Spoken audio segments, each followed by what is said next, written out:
Vietnam's COVID-19 prevention and control strategy has switched to flexibly adapting to the pandemic.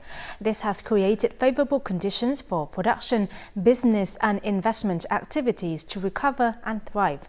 In the first 9 months of 2021, Vietnam attracted more than $22 billion in foreign investment, up 4.4% over the same period last year.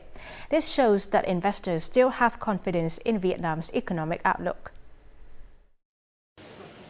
In the past 3 months, the mobile phone component production lines of this Korean enterprise, which are operated by roughly 5,000 workers, raised their capacity by 60%.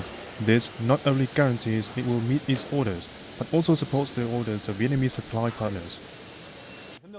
Despite difficulties in the fourth outbreak, our output still increased by 20% compared to previous year. We had to increase productions to compensate for other suppliers' production lines, many of which are Vietnamese enterprises. The anti-pandemic measures are constantly changing to adapt to the new situations, but we have also received the support of authorities. Many businesses are struggling to maintain production at a minimum, like this Japanese business in Binh province, which had to shut down for almost 3 months. It had to actively negotiate with customers to adjust their order deadlines. In the past, we could try to solve difficulties on our own, but with COVID-19, it is not possible. We hope that each business is able to take initiative in anti-pandemic measures so that our factory can soon return to normal operations. In major industrial centers such as Binh and Duong provinces, 85% of enterprises have now restored operations and production.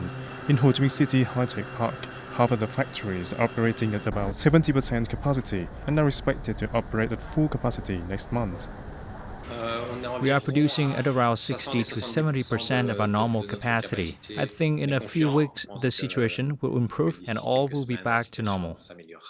A lot of the success of the Vietnamese economy over the last 5 to 10 years has been in the export sector, whether it is in the electronic sector, whether it's in garments, whether it's in furniture, whether it's in footwear, etc. And that is a result of Vietnam becoming much more integrated into the global supply chains.